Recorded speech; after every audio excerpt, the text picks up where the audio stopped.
현재는 쓰거나 번역은 안 하고 있고요. 개척을 해서 지금 4개월 됐기 때문에 좀 열심히 교회 사역하고 있습니다. 이번 주에 설교를 19번 열면 아마 상상이 안 되실 텐데 하여튼 열심히 저는 상당히 열심히 생각하는 걸 좋아하는 사람이라서 열심히 하고 있습니다. 대한기독여자의사회 모든 회원님들 반갑고요. 저희 아버님도 의사이시고 저희 형님도 의사이시고 그래서 얼마나 공부를 많이 하셨는지 또 얼마나 수고가 많으신지 잘 알고 있습니다. 그리고 올해 이제 3년 만에 몽골로 아우니치를 가신다니까 더 반갑고요. 또 안산의 외국인 노동자들 매월 계속 사역을 하신다는 소식도 너무 감사한 것 같습니다. 오늘 이 마가복음 6장의 말씀을 통하여서 하나님의 마음 또 하나님의 은혜를 나누는 복된 시간이 되기를 축복합니다. 34절 말씀 다시 한번 읽어보겠습니다. 제가 읽겠습니다. 예수께서 나오사 큰 무리를 보시고 그 목자 없는 양 같은 거 인하여 불쌍히 여기사 이에 여러 가지로 가르치시더라. 자, 예수님이 이 앞부분과 이어서 보면 이동 중이셨는데 사람들이 예수님을 이제 쫓아온 겁니다. 그래서 예수님이 그 다음 목적지로 도착하기도 전에 사람들이 와서 기다리고 있었어요. 그런데 예수님이 오늘 본문의 34절에 보면 그들을 오시면서 목자 없는 양무리처럼 불쌍하게 보셨다는 거죠.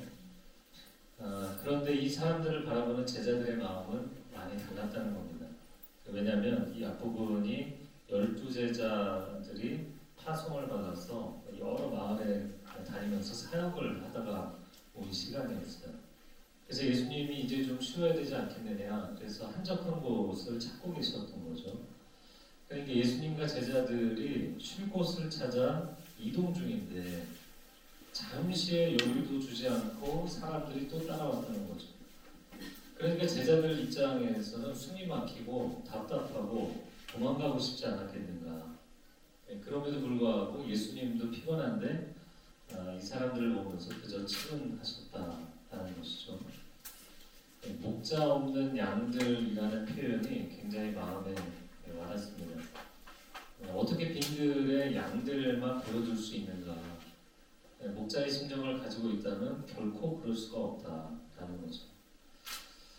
팔레스타인의 웬만한 언덕마다 들판마다 또 빈들의 양들이 있습니다. 근데 양들이 목자가 없는 양무리는 상상하기 어려운 거예요. 왜냐면 양무리는 시력이 1m밖에 안 되기 때문에 만약에 가만히 놔두면 어떤 위기에 처할 줄 모르는 거예요. 맹수가 와서 잡아가도 그냥 잡혀가는 것이고 또 계곡이나 낭떠러지나 위험한 곳으로 가도 시력이 안 좋기 때문에 그곳으로 가는 것도 본인도 모르고 앞에 녀석을 따라가니까 또 줄줄이 따라가고 그래서 목자가 없는 양물이라는 것은 그 이스라엘 땅에서는 상상이 불가한 것이죠. 그런데 우리가 인생을 살다 보면 이렇게 목자라는 존재가 절대적으로 필요한 게 양물인데 절대 없어서는 결핍되어서는 안 될 그런 것이 사라져 있는 인생을 사는 사람들을 만나게 됩니다. 그러니까 완전히 내가 서 있는 인생의 토대, 그라운드 자체가 무너져 있는 사람들이죠. 아비가 없는 자녀들, 자녀를 잃은 부모, 남편이 떠난 아내, 꿈을 잃은 젊은이들. 요즘 또 젊은이들이 얼마나 직장을 취직하기 어려운지 모르겠어요. 또 결혼에 대한 꿈을 잃어버린 젊은이들도 요즘 굉장히 많습니다. 세상이 화려해지고 경쟁적이 될수록 사회 한편에서는 눈물과 탄식이 깊어지는 거예요. 인류 역사에서 지금처럼 빈부의 격차가 심했던 적은 없습니다. 이 빈부의 격차가 심해지면 세상이 반란이 일어나거나 혁명이 일어나거나 이런 격변이 일어나게 되는 것이거든요. 이 세상이 그만큼 위태롭고 불안해 보이는 거죠. 사람들이 내면의 결핍의 문제가 갈수록 심해집니다. 이제 몽골 아우니치 가신다고 그랬는데 그런 사회에서 초장에서 사는 사람들은 삶에서 내가 필수적으로 이건 반드시 있어야 된다. 그런 게 가짓수가 적은 거예요. 그런데 문명화된 사회에 살아가면서 살수록 몇십 개, 몇백 개가 아니라 몇천 개, 몇만 개가 있어야 사는 거예요. 그러니까 그런 몇 가지가 없으면 사람이 느껴지는 내 인생은 결핍되었다 라고 느끼는 내면의 결핍의 지수가 계속 높아지는 거죠. 저는 온누리교회에서 26년을 사역하다가 나왔습니다. 그래서 아니 왜 개척을 나갔냐 이 교회 계속 있어도 되는데 저희는 부목사가 65세까지고 또 캠퍼스 담당하는 본부장 목사는 70세까지 부목사를 할 수 있어요. 그러니까 그냥 정년까지 할 수 있는 거예요. 뭐 온누리 같은 좋은 목회 환경에서 계속 있어도 되는데 저는 그 분당에 최근에 개척을 했습니다. 근데 개척을 하면서 느끼는 것은 완전히 아둘람 공동체 같은 느낌이에요. 사무엘상 22장 1절 2절에 보면 이제 아둘람 공동체가 나오는데 다윗도 굉장히 힘들었는데 다윗을 찾아온 사람들이 경제적으로 힘든 사람들, 사회적으로 힘든 사람들, 인생 자체가 무너진 사람들이 찾아왔어요. 제가 요즘 그런 사람들을 많이 만납니다. 온누리교회 있을 때도 저는 상담을 그래도 열심히 했거든요.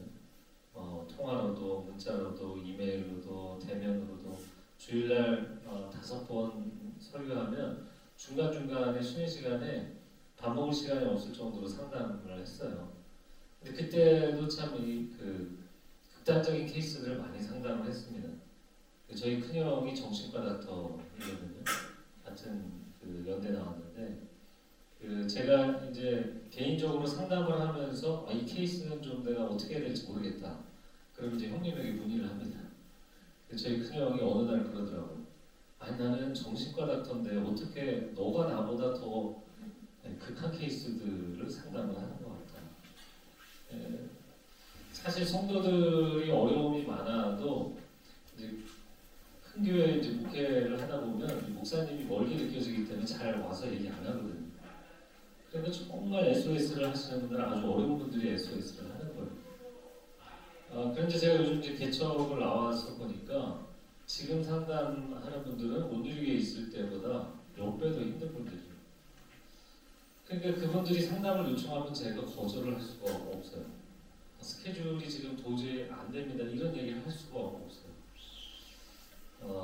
지난달에는 미국 출장을 앞두고 한 자매님이 이제 얼굴도 모르죠. 이제 저희 교회가 이제 개척은 했는데 사람들이 개척은 했지만 개척교회가 아니라고 얘기를 하는 게 생각보다 너무 많은 분들이 오셨어요. 그래서 성도님들 아직 이제 알아가는 중입니다. 알아가는 중인데 한 청년이 저희 어머님 상담을 해주세요 이렇게 요청을 하셨어요. 그래서 어떤 어려움이 있으시냐 그랬더니 우울증이 있으시다고. 평생 자녀를 키우고 인생의 중년에 노년에 우울증에 걸리시는 분들이 꽤 있거든요.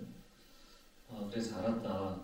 그리고 사실 며칠 앞이었기 때문에 일정이 없었는데 이제 시간을 내서 만나기로 했어요. 수요일날 오전 연성예배 끝나고 만나기로 했는데 수요일날 아침에 연락이 오고 어머니가 집에서 뛰어내렸더니 제가 장례를 치러주지 못했어요. 저희 부목사님이 이제 장례를 치렀어요. 제가 그런 일들이 이제 당하다 보니까 성도들이 힘들다고 어렵다고 얘기하는데 제가 시간이 안 됩니다. 지금 일정이 있습니다. 제가 사역이 많습니다. 이런 얘기를 할 수가 없는 거예요. 너무 극단적인 케이스들이 많아요.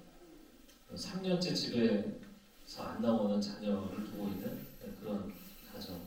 그런데 남편은 그런 가정이 싫어서 떠나고 엄마 혼자 그 아이를 이제 개인 사업하면서 키워야 되고 귀신 들림 현상이 나타나는 사람들도 많이 찾아오고 부부관계가 깨지기 직전 또 별거하고 있고 이런 어려운 케이스들을 계속 만납니다. 인생을 살아가다 보면 특별히 의사 선생님들은 육신이 어려운 사람뿐만 아니라 인생의 어려운 것들을 많이 만날 거예요. 왜냐면 이것도 연결이 돼 있잖아요. 그래서 인생의 빈들에서 만나는 목자 없는 양들이 된 사람들 참 많습니다. 제가 온누리교회에서 대학 청년 사역을 한참 했었는데 전국으로 아웃리치를 굉장히 많이 저희가 다닙니다. 그런데 이제 아웃리치를 다니면서 알게 된 게 뭐냐면 한국이 대도시에 사람들이 몰려 있잖아요. 지금 서울 경기권의 인구의 50% 이상, 경제의 70% 이상이 집중돼 있어요. 네. 그래서 우리나라는 앞으로 갈수록 이 불균형이 더 심화될 겁니다. 그 지역도 아주 큰 메이저 도시들 외에는 대부분이 어려워져 가고 있어요. 인구도 급감하고 경제도 쇠락하고 어려움이 심합니다. 그런데 이제 사람들이 대도시로 계속 몰리잖아요. 그러니까 부모는 그 대도시의 화려한 삶을 살아가느라 아이에 대한 양육의 책임을 안 지고 그 아이들을 시골에 계신 조부모님한테 맡기는 경우, 또 시골에 있는 기숙학교에 맡기는 경우들이 굉장히 많다는 걸 알게 됐어요. 그리고 부부가 뭐 이혼을 하거나 별거를 하거나 또 한 사람이 타지에 나가서 외근을 하기 때문에 혼자서 키우기 어렵고 워킹맘인 경우에 워킹데드나 워킹맘인 경우 어렵죠. 그래서 이제 조부모에게 맡기는 경우에 조부모님이 두 분 다 살아계시면 그나마 좋은 가정이에요. 한 분이 돌아가시고 할아버지나 할머니가 혼자 키우는 그런 아이들도 있어요. 그러면은 이 아이들이 아주 존재적인 불안을 경험하는 거예요. 언제 이분이 떠날지 모르는 거예요. 그러니까 아이가 할아버지를 할머니를 케어하는 그런 가정들도 꽤 있습니다. 제가 정읍에 집회를 하러 갔다가 거기에 그렇게 버려져 있는 기숙학교에 수백 명의 중고생들이 있는 걸 보고 깜짝 놀란 적이 있어요. 부모가 키우지 않는 거예요. 아이들에 대한 책임을 안 지는 거예요. 전주 지역도 뭐 전주 같은 경우도 교육도시잖아요. 그런데 조부모 가정이 집중되어 있는 도시 외곽에 아주 어려운 지역이 있어요. 한 여목사님이 청소년들을 대상으로 목회를 하고 계신데 저희가 같이 협력을 해서 그 아이들 격려하는 수련회를 한 적이 있습니다. 2박 3일 집회를 하는 가운데 이튿날 저녁 집회 때 보니까 좀 이렇게 일반적인 우리가 보는 교회 아이들하고 다른 거예요. 찬양이 끝나고 이제 제가 설교를 해야 되는데 찬양이 끝나니까 아이들이 우르르 나가더라고요. 뭐 애들이 어딜 나갔냐, 이제 설교를 해야 되는데 다 담배 한 대씩 피고 들어오는 거예요. 네, 담배를 한 대 피워야 될 시간이 된 거예요. 그리고 아이들이 들어와서 앉아서 그래도 설교를 듣는 게 어디겠어요? 제가 요셉과 같이 꿈을 가져라. 인생이 여기 주저앉아 있으면 안 된다. 꿈을 가져야 된다. 제가 한참 설교를 하고 너희들 각자가 되고 싶은 게 뭐가 있는지 한번 얘기를 해봐라. 아무도 얘기를 안 해요. 꿈이 없는 거예요. 꿈이 없어요. 그런데 한 남학생이 그맨 뒤에 선생님들은 의자에 앉아있고 아이들은 바닥에 앉아 있었는데 고등학교 2학년 남학생이 선생님들 옆에 의자에 앉아서 그 여름이었는데 수건을 이렇게 목에 두르고 그러고 앉아 있었어요. 밀짚 모자를 쓰고. 그래서 얘가 손을 딱 들더라고요. 그래서 너무 반가워서 너는 꿈이 뭐니? 그랬더니 이 아이가 말한 꿈이 뭔지 아세요? 농협직원. 농협직원. 이게 무슨 얘기인지 아시겠어요? 내 주변에 선생님이나 과학자나 의사나 이런 사람이 없어요. 내가 있는 이 도시 외곽의 시골 지역에서는 농협직원이 최고인 거예요. 동네 뭐 연세 상관없이 나이 고하를 막론하고 농협직원에게 다 90도로 인사하는 거예요. 저희 반일 좀 도와주세요. 농협직원이 그 자기의 소우주에선 최고인 거예요. 얘가 농협직원이 되고 싶다고 얘기를 하더라고요. 여러분 도시에서의 삶과 이런 외곽 지역 그것도 전주거든요. 너무 충격을 받았어요.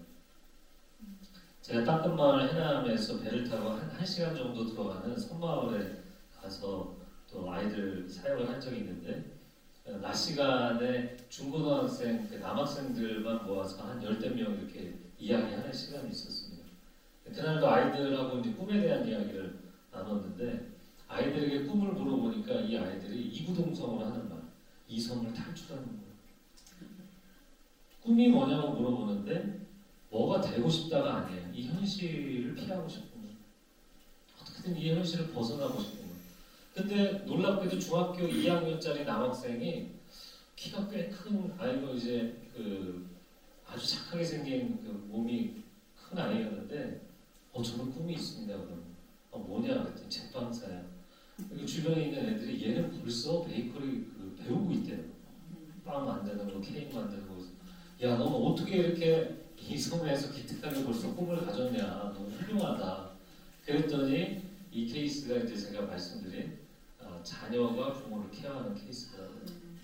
아빠가 이제 외항으로 배 타고 원양어선 나가 있는 아빠인데 집에 안 들어오는 거예요. 그냥 밖으로만 도는 아빠. 근데 엄마가 암투병을 하고 암 수술을 2번째 해서 이제 누워 계십니다. 일찍부터 아이가 철이 든 거죠. 내가 우리 집을 케어해야 되고 엄마를 케어해야 되는. 여러분 정말 지금 대한민국의 상황이 우리 굉장히 한국의 위상도 높아지고 문화적으로 여러모로 세계적인 국가가 됐다. 근데 그것은 일면만 보고 있는 겁니다. 여러분 제자들이 지금 쫓아온 사람들을 보면서 그냥 사형의 대상일 뿐인 거예요. 이 사람들에 대한 목자의 마음이 없고 긍휼의 마음이 없는 거예요. 근데 예수님은 생각이 다르신 거죠. 이 제자들이 예수님을 보면서 예수님이 이 무리들을 긍휼히 여기셔서 그래도 여기까지 쫓아왔는데 그래도 말씀에 꼴을 먹여서 보내야지 그 정도가 아니라 해가 질 때까지 계속 가르치고 계시는 거예요. 어떻게라도 하나라도 더 알려주시려고 그렇게 말씀을 가르치시는 거예요. 그러니까 제자들이 옆에서 우리 분명히 쉰다고 그랬는데 언제 쉬나? 왜 브레이크 타임을 갖지 않나? 그래서 이제 끝나나 저제 끝나나 그러다가 도저히 안 되겠다. 그래서 먼저 예수님에게 질문합니다. 35절 말씀 제가 읽어볼게요. 때가 저물어 가매 제자들이 예수께 나와 여짜오되 이곳은 빈들이요 날도 저물어 가니 무리를 보내어 두루 총각 마을로 가서 무엇을 사 먹게 하옵소서. 제자들이 이 사람들을 굉장히 배려해서 얘기한 것 같죠? 아닙니다. 이게 번역이라는 게 뉘앙스가 있는데 저는 사실 번역을 한 25번 했거든요. 이 번역은 뉘앙스가 있는 건데 사실 여기에는 드러나지 않는 뉘앙스가 있는 거예요. 그 영어로 Let's call it a day 그러면 이제 오늘 끝냅시다 이런 거거든요. 좀 끝냅시다. 언제까지 가르치시겠습니까? 이 사람들 이제 보내야 되지 않겠습니까?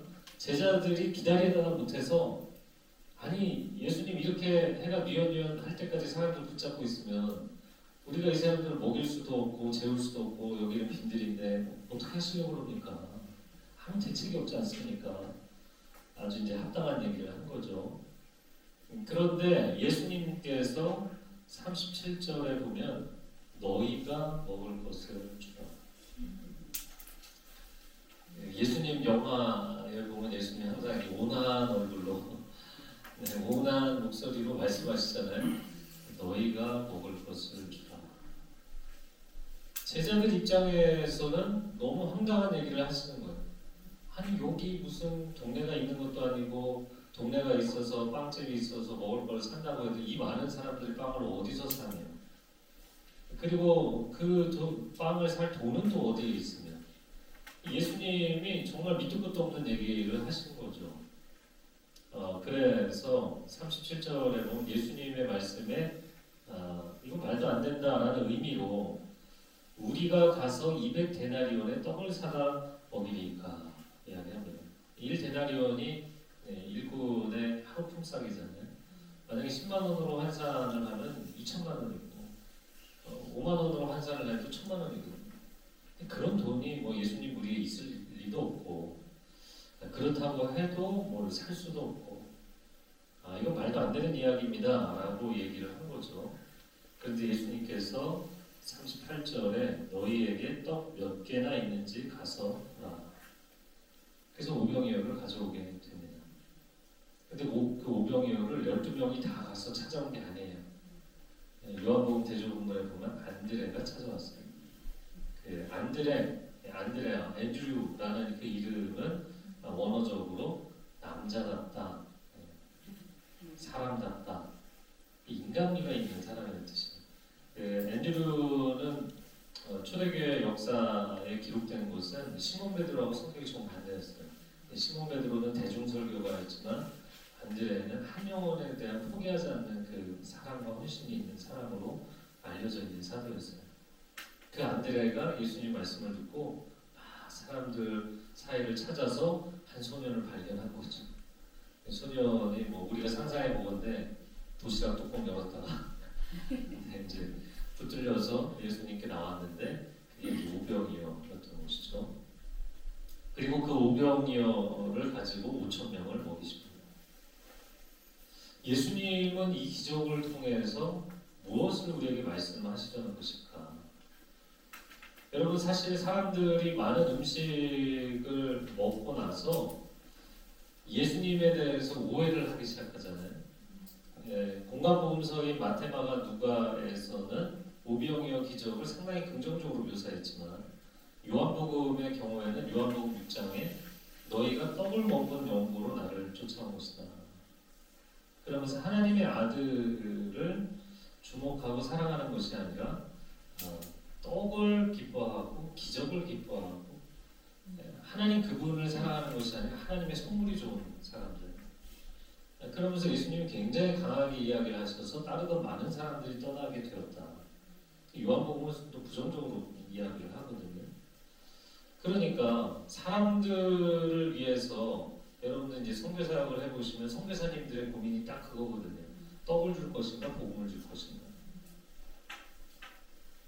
이 사람들이 원하는 건 떡이에요. 복음이 아니에요. 근데 떡만 계속 주면 사람들이 떡만 먹으려고 하지 복음을 받아들이잖아요. 근데 복음을 받아들이고 인생의 어떤 존재의 의미와 활력을 얻게 되면 스스로 일어나게 되고 갱생하게 되고 변화되는 거죠. 떡과 복음을 같이 줘야 된단 말이죠. 그런데 예수님이 이 기적을 통해서 제자들에게 분명히 주시고자 하는 메시지가 있었던 것 같아요. 오늘이 부활절이고 부활절 이제 예배를 드리시는 거고 예수님은 당신의 피와 살을 사람들에게 생명의 양식으로 주신 분이죠. 전 사복음서를 이렇게 보면서 가나마다 현장에서 잡힌 여인을 예수님 변호해 주실 때 그냥 예수님이 뭐랄까 긍휼의 마음이 순간 일어서 그렇게 보호해 주신 거라고 생각하지 않아요. 여차하면 예수님이 돌맞아 죽는 거거든요. 이 여인을 위해서 생명을 내어주시는 각오로 변호를 해주시는 거죠. 이 사람들을 떡을 먹이시는데 당신의 피와 살을 내어주시는 심정으로 떡을 먹이시는 거죠. 우리가 이제 사역을 할 때 그래서 의사 선생님들도 사람들을 돌보잖아요. 목회자도 사람들을 만나잖아요. 성도들이 목회자가 진심인지 아닌지 압니다. 환자들이 그 병원을 계속 가는 것은 선생님이 정말 환자들을 인격적으로 대해주는지를 압니다. 기술이 좋고 능력이 있고 유명한 선생님이 있지만 그분이 정말 환자들에 대해서 그 인생을 케어하고 영혼을 케어하는지 압니다. 예수님이 제자들에게 분명히 해주시고 싶은 메시지는 이 사람들이 사랑의 대상이 아니다.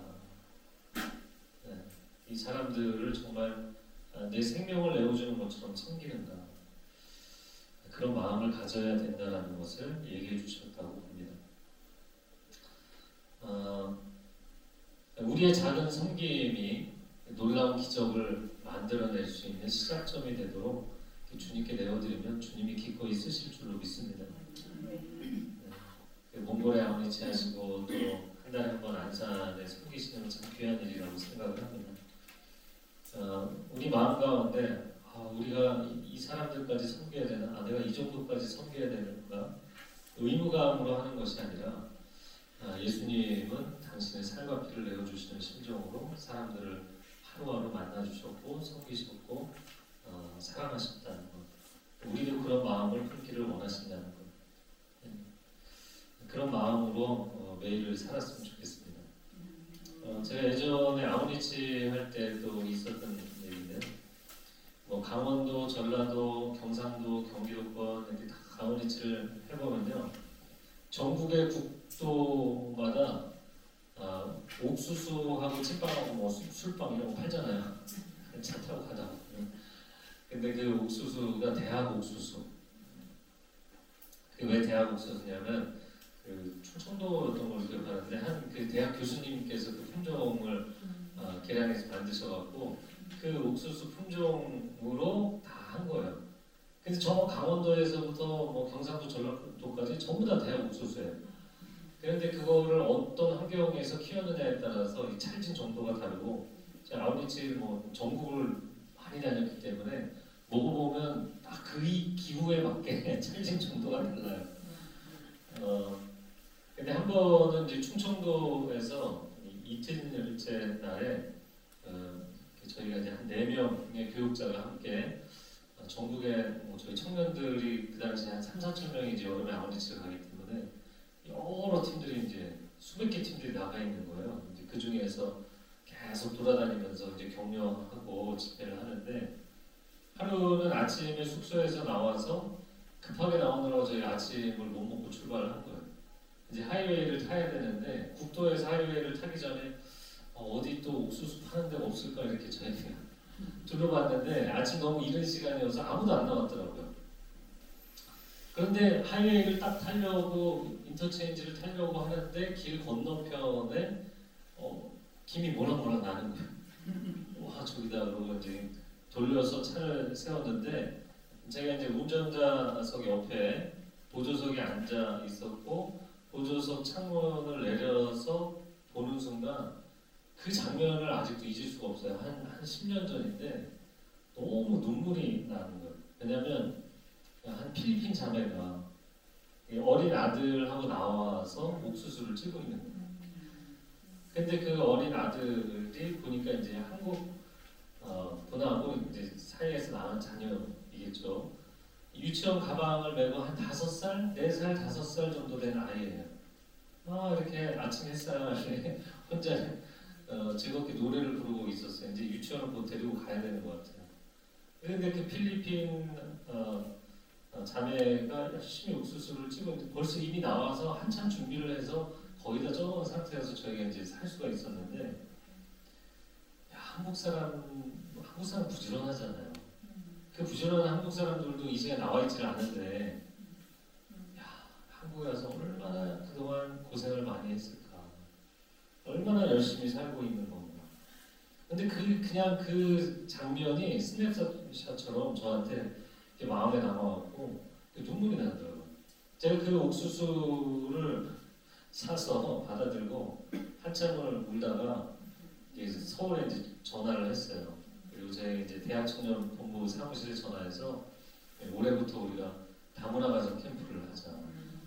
그게 뭐냐면 그 전에는 그 싱글맘, 싱글데디가 있는 자녀들 한 200가정 정도를 초대해서 저희가 캠프를 했거든요. 그러면 이제 대부분 이제 워킹맘이거나 워킹데드이죠.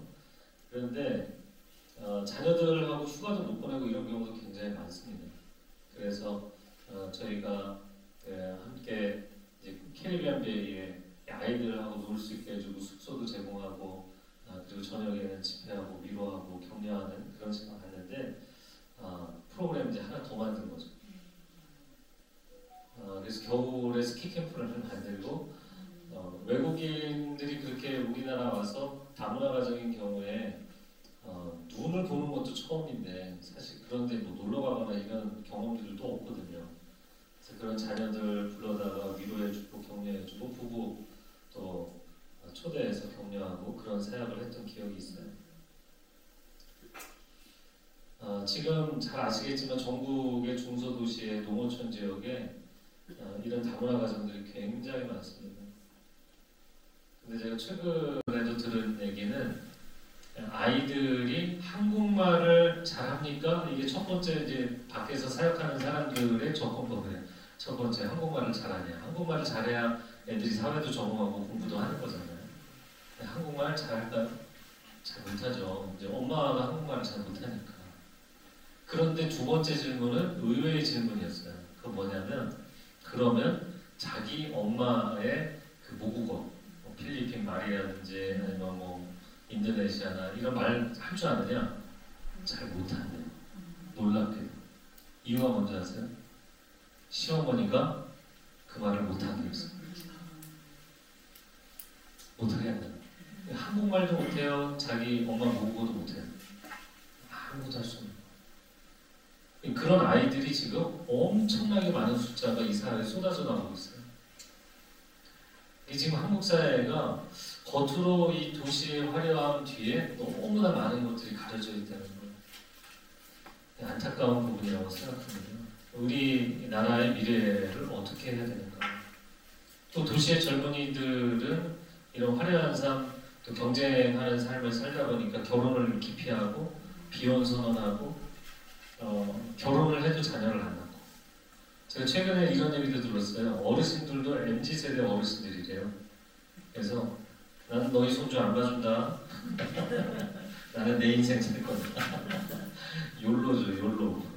한 번 사는 건데 나는 더 이상 고생할 생각 없다. 여러분, 얼마나 자녀들이 출산을 하는 것도 소중하고 그 자녀들을 할아버지 할머니로서 축복해주는 게 얼마나 귀한 일인지 모릅니다. 여러분, 이 시대는 사람들이 모두가 손처럼 살아가는 시대가 됐어요. 하나님은 사랑의 하나님이십니다. 그리고 그 사랑이라는 것은 선을 넘어서 다가가는 거예요. 누군가가 선을 넘어서 나에게 다가오기를 원하기 전에 내가 선을 넘어서 그 사람에게 다가가는 거예요.